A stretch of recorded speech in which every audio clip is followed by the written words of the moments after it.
and welcome to episode 38 of From Then to Now, the TEW 2020 save where we take the World Wrestling Federation from 1992 all the way up to the modern day.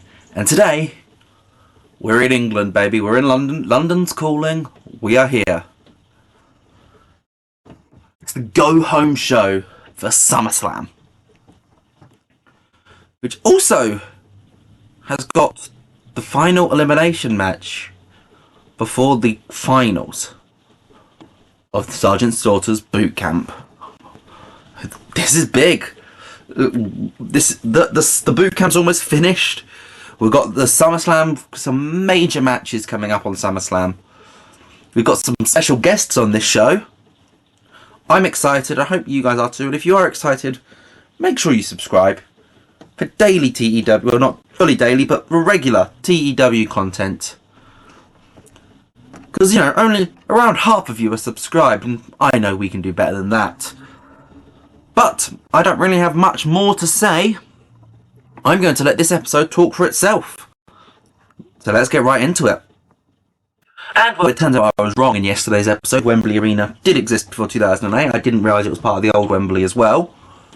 But we've got 8,785 people here. Because, ladies and gentlemen, your opening match is WWF World Heavyweight Champion Hulk Hogan versus British legend Giant Haystacks. I thought this match made the most sense. It gives me a chance to use Haystacks, who, you know, is a bit past it, but still was very popular in the UK. And also, it's a big man for Hogan to face, considering he's facing Yokozuna in 2 nights. So I think that's a nice little parallel here. It gets an 89 rating because it's a Hulk Hogan opening. And the match itself gets a 70 rating, as Hogan defeats Haystacks with the big boot. Now I think a key point here is he doesn't hit the power slam. I'm going to tell you that now. Hogan does not hit the power slam in this match. He tries to, ends up going with the big boot into the leg drop, rather than the power slam into the leg drop. Which continues that storyline from last week, in that Hogan is struggling with these big men. I know he's obviously slammed Andre before, but that's going to be playing on his mind. He's done it with Andre, but he's 5 years older now. Well, 4 years older. No, 5 years old. He's 5 years older now. Can he still do it? That's all part of the storyline playing into it. 70 rating though, good stuff. This episode is going to be pretty similar to the Japanese episode a couple of months back, before King of the Ring, in the fact that, well, I'm going to be using a lot of people which have got popularity in the UK, and some of the people that are slightly lower down the card in storylines that don't have the popularity in the UK are getting the week off. A lot of them will be featuring on SummerSlam though. We get the Legion of Doom issuing their challenge, and it's answered by the Blue Bloods, Steven Regal and David Taylor, Esquire. It's a 47 rating, just a quick little promo, gives us in the Blue Bloods, which goes into the match, and gets a 76. Holy... That's not what I was expecting. The Blue Bloods outperformed the Legion of Doom massively. Like, I can almost guarantee that's because it was in the UK. But even then, that's 74 and 72 for Taylor and Regal, 65 and 66 for Hawk and Animal. I don't quite understand that. But either way, it is obviously the Road Warriors who do pick up the victory when they hit Steven Regal with the Doomsday device.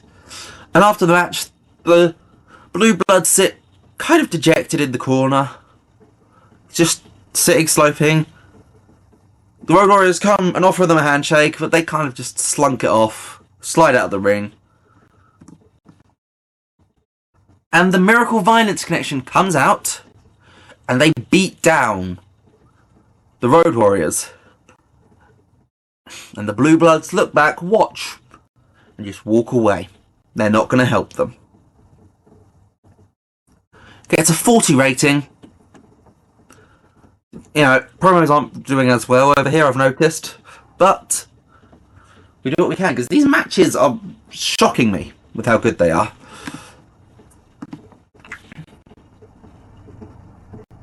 Shawn Michaels is in the ring next. His warm-up matches against Jim Neidhart.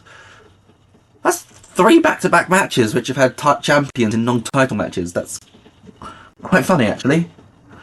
But he picks up the win here, hitting Jim Neidhart with sweet chin music in just under 15 minutes. 75 for Michaels, 46 for Neidhart. 69 overall, pretty nice.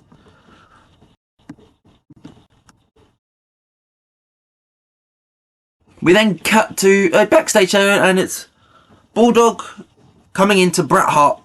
It's Dusty and Bret coming into Bulldog's locker room, because Bret isn't actually booked on this show. I will admit that. And Bulldog is essentially saying to Bret, "Look, mate, you're home.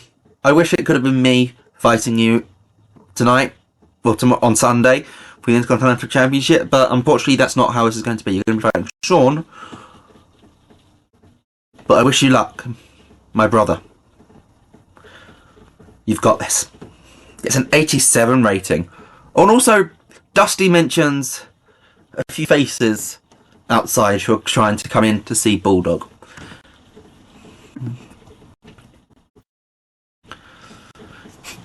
The Ultimate Warrior gets a quick victory over David Finlay with a broken forearm. Because it's David Finlay, of course he's wrestling anyway. Gets a 60 for Warrior, a 46 for Finlay. 66 overall. It's one of our weaker matches, but it's honestly not too bad. Considering it's a lot better than I was expecting for this show. Finlay was holding back because this was our storytelling match, actually, I think. It was, yeah.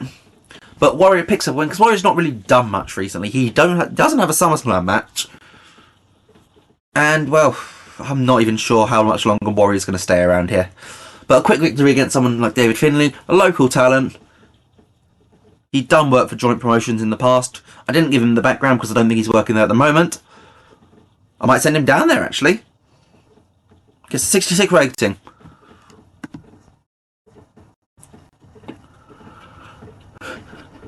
So The Undertaker and Genichiro Tenryu come out for their match. And they're just about to start when Pomp and Circumstances hits. And both guys look up the ramp, and there is Randy Savage coming out. And he's coming to join commentary.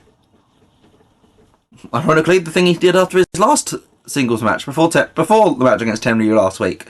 After that match against The Undertaker, he went to go and join commentary for months. He's only here for one match, though, this time. And, you know, Undertaker and Tenryu are both like, "What are you doing?" And Savage makes it very clear he has no intention of attacking either man tonight. He's just here to get a front row seat and watch and give his thoughts on what is sure to be a great match. And it gets a 67. I mean, it's not amazing. I mean, this is actually a match which probably would do better in the US. Well, it definitely would do better in the US. Undertaker is very much pop reliant, whereas Tenryu, more in-ring reliant, does get the better rating here. But Tenryu loses to The Undertaker with a chokeslam, just under 15 minutes. True to his word, Savage does not get involved. A 66-68 for Tenryu, a 57 for Undertaker, and a 67 overall. Pretty good stuff.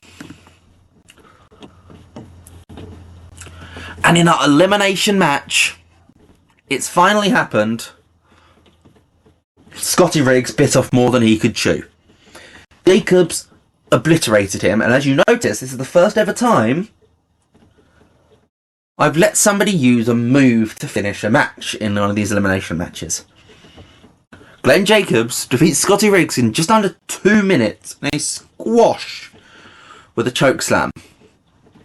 Jacobs just squashes Riggs, which confirms I've got you. We've found out who it is now. Your final 3 of season 1 of Sergeant Slaughter's Boot Camp. Glenn Jacobs, Chris Kanyon, and Jeff Jarrett. The final is set. It will happen on SummerSlam. I hope you guys are exciting, and that is my question for you for today. What is your prediction for the boot camp? Who is the winner? Is it Jacobs? Is it Canyon? Or is it Jarrett? 57 rating. Honestly, Sergeant Slaughter himself actually manages to drag this down. Fair enough. And just come before our main event, we get a little segment. Bulldog's entrance, and he turns around to the entrance ramp, and Johnny Saint, the Liverpool lads, Dr. Ian and Robbie Brookside, Giant Haystacks, and the Blue Bloods, all British talent, the top stars of joint pro wrestlings over the last year, all out with Bulldog. Bulldog is home and he's coming out for the main event. Now, I am going to be blunt here. Bulldog's not getting the main event of SummerSlam. I've come to the realization, whilst it was a great moment in real life, TEW isn't really able to replicate that sort of magic in a bottle moment, which was SummerSlam 92. As such, I don't think it's worth it to run Bulldog in the main event. He'll be in he is one of the major matches, him and Michaels, but it won't be going on last. So this is his big homecoming main event at Wembley Arena. Gets a 92 rating, you ready? And the match gets a 77. Bulldog gets an 8. Oh, wow, okay, Bulldog getting an 87. Maybe you are making me question my decision. We saw Shawn getting a 75 earlier, so we'll probably get an 82 or 83 if we give it add an extra more because it'll be on pay-per-view.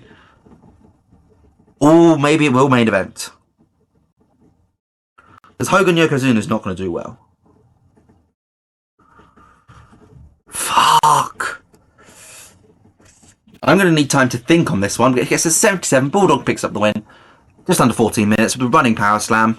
77 rating, 87 for Bulldog. That is great. And what do we get overall? 83. Not too bad. Better than last week. Gets a increase our pop in 19 regions. But more importantly, what did you guys think of the show? Give me a rating. So you got 2 questions though to answer this fight. Who do you reckon is going to win the boot camp? Is it Jacobs, Jarrett, or Canyon? And the second question is, what the hell should be the main event of SummerSlam? Well, I'll leave those with you. If you liked this, make sure you hit that thumbs up button and subscribe for constant TEW 2020 content as we do try and drag this on to modern era WWE. And I'll see you then. Goodbye.